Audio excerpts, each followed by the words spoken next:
Isang magandang hapon mga kasari-sarites. Eto na naman ang atitinti ninyo. Mangungulit na naman ako sa inyo ngayong hapon na ito. Kumusta ba ang inyong mga benta? Okay ba? Hindi na ba matumal? Pero kaya titintin, medyo pa lang naman. Medyo may katumalan. Pero okay na rin kung ikukumpara natin yung mga nakaraan talaga na sobrang tumal mga kasari. So ngayon, paano ba mag-ipon ang isang may maliit na negosyo? May maliit na tindahan kagaya ng kay Ate Tintin. Ikaw na nanonood sa akin na parehas ang tindahan kay Ate Tintin, maliit din.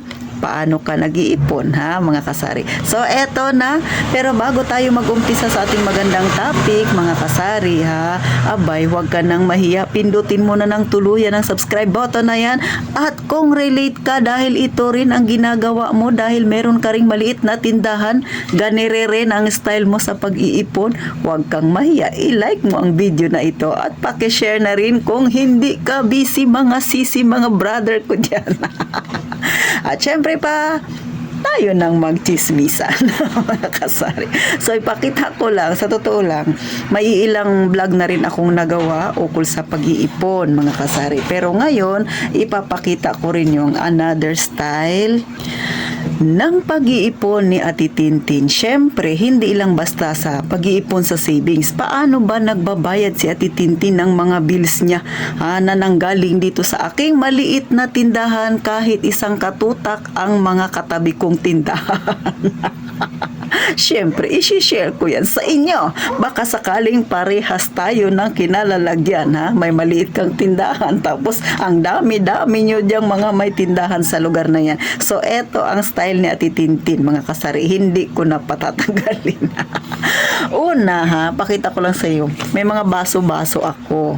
Ito ay baso ng GCash. So, sa GCash ko, lahat ng barya, lahat ng aking tinubok sa pag-GCash, dito ko siya nilalagay. Ha? Syempre, may buo na rin yan. Ito kasi pagka mga 100 na yung buo, yung bills, mga kasari, kinukuha ko na siya. May lagayan ako niyan. Next, syempre, mga kasari, eto naman, may nakalagay na ganito, ha? Yung baso na ito, alam niyo naman si Ate Tintin ha, dahil wala tayong pera pambili ng mga alkansya na yan, hindi uso sa akin ang bili-bili. So ito, hindi ko to binili, ito ay galing sa anak ko, mahilig magkain ng ice cream. Sabi ko, akin na lang yung lagayan niya, natawa siya. Tapos nilagyan ko siya ng para sa aking ilaw. So alam niyo mga kasari ha, itong mga barya-barya na to, ang style na Tintin, kunwari sa gabi maghuhulog ako ng 20 or 50, depende sa kakayanan ko sa loob ng isang araw na yan. Kung medyo malaki yung aking kinita, medyo malaki rin yung aking ihuhulog dito. So bakit ko ba ito ginagawa ha? Pambayad ito ng ilaw ko. Bakit?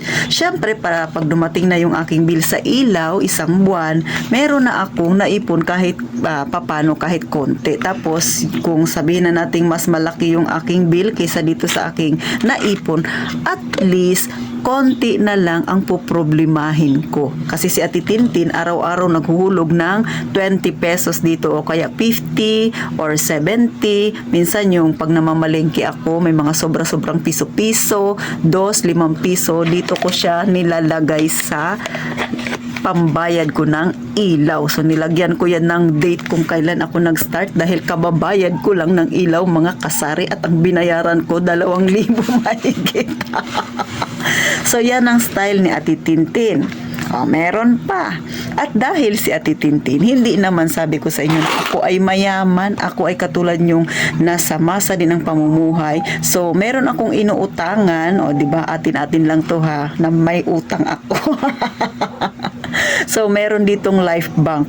Yan yung mga microfinance mga kasari. So yung sinalihan ko ay isa lang yung aking inutangan, yung microfinance. So doon sa amin, dito sa amin, ang bayad namin ay tuwing Lunes.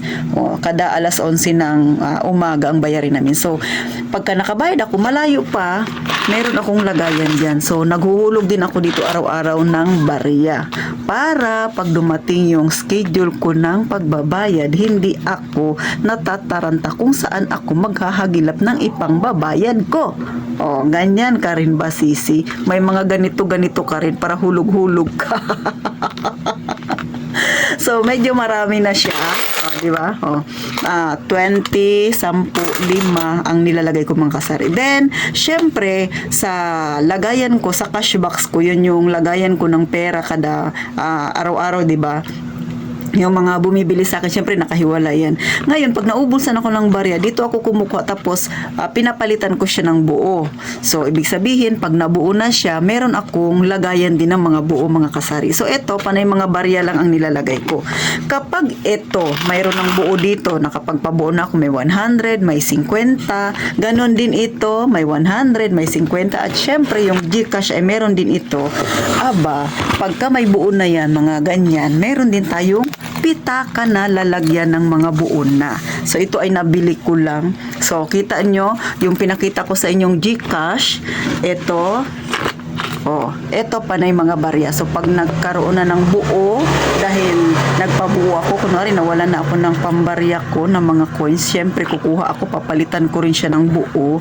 So, pag may buo na, dito ko na siya nilalagay sa pitaka na ito. Ayan, may nakalagay na GCash. So, lahat ng mga bills ay dito. Lahat ng mga coins sa ganito ko nilalagay, mga kasari. Next, syempre, katulad nga, sabi ko nga sa inyo, si Ate Tintin, may mga challenge din akong ginagawa sa sarili ko. Hulog-hulog ako ng 20, ng 50. So, kung ilan lang yung kakayanan ko. So, meron din akong lagayan yan. Challenge. Pautot talaga si Ate Tintin.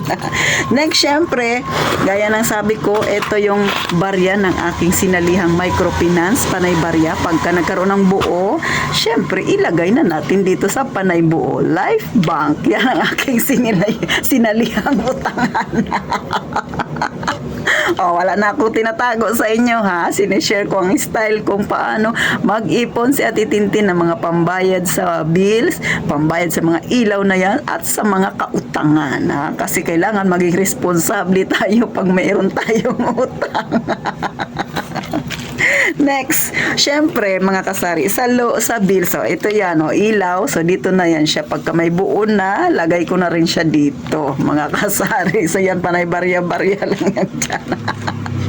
Next, syempre, yung load natin, mga kasari, ay hiwalay din yan. Dito ako, yung panay, mga load ko na yan. So, meron din akong lagayan ng load ko na panay barya, which is nakalagay doon sa cash box ko. Panay mga barya. Pag nabuo na siya, saka ko na siya ilalagay dito. At syempre, nakasulat yung number ko at saka kung ilan yung naging puhunan ko. Makikita ko dyan kung magkano ang tinubo ko sa loob ng isang linggo. Ganon si Ate Tintin. Or kung kailan ako magpapaload, makikita ko dyan, ay, ito na pala yung tinubo ko kasi ito lang yung aking puhunan. Diba? Compute talaga. Kahit na wala naman sa aking mangungupit, pero syempre si Ate Tintin, gusto ko makita kung tumubo ba talaga ako. Hindi ba ako nalugi? Hindi ba ako nagkamali ng pagbabarya? So, ganyan si Ate Tintin. Next, syempre, ang pera ng tindahan natin ay dapat ding nakahiwalay. Diba? So, kanina na malengke ako, may natira pa. Ito yung natira sa pera ko sa pamamalengke. So, mga kasari, syempre, dyan din yan siya. So, ito ay nabili ko lang din. So, ganyan. Bakit bumili ako ng ganito? Yung mga mayroon siyang kanya-kanyang compartment parang sasakyan. Isa sa rason ko mga kasari ay syempre para hindi magsama yung pera kung saan siya nakalaan. Kasi mahirap kung pagsasama-samahin mo tapos hindi mo na alala na may babayaran ka pala sa ganito tapos nakita mo ay may bagong ganito, bibili ka. So mapupunta doon sa hindi dapat. Kaya si Ate Tintin, ingat na ingat sa paghawak sa pera para ang aking tindahan ay hindi na maranasang muli ito ay lumubog. Bakit? Kasi nga naranasan ko na yan na nag 50-50 yung tindahan ko. Buti na lang nakabangon ako mga kasari. Kaya naging aral ito sa akin. Kaya simula doon, ganun ang aking ginawa. So may mga lagayan ako na panay mga barya. Araw-araw hinuhulugan ko siya. Parang nag-aalkansya ako. Pero pagka nagkaroon na siya ng buo, kasi nga doon din ako kumukuha ng pambarya. Pag naubusan ako ng coins, pinapalitan ko lang siya. So yung buo na yun, nilalagay ko na siya sa pitaka mga kasari. Yung barya ko, naiiwan lang yan dito sa bahay. So kailangan kasi mapamaraan tayo. Katulad kay Ate Tintin, makakalimutin ako kung ano pa ba yung mga dapat kong bayaran. Minsan nakakalimutan ko. Pero simula nung naganito ako, tapos may pitaka ako na may mga lagayan na ganito, ay maalala ko siya mga kasari, at yung pera na yun ay hindi ko siya pwedeng galawin kasi nga may pinaglalaanan siya mga kasari. So ganyan ang style ni Ate Tintin kung paano nag-iipon sa pambayad ng bills, pambayad ng kautangan, at syempre meron din tayong mga ganito na para sa savings. Pero hindi ko na siya ipapakita kasi hahaba na yung aking video ngayon, ha? Aantokin na kayo kakapanood kay Ate Tintin. So ikaw natawang-tawa ka sa akin, ganyan ang style ni Ate Tintin. Gawain mo rin yan, alam ko. Kaya wag ka nang mahiya, ha? Mag-subscribe ka na sa akin. Dahil sa tingin ko, parehas tayo. Laman ng utak natin ang makapag-ipon, madagdagan ng ating negosyo, mas lumaki pa, madagdagan ng paninda, at higit sa lahat, may mga pangarap tayo na gusto nating maabot. Balang araw, makakarating din tayo mga kasari. Huwag ka lang magmadali. So, paano? Nakakuha ka ba ng idea? Hanggang dito na lang si Ate Tintin. Gaya nga ng palagi kong sinasabi, mag-iingat tayong palagi, mga kasari.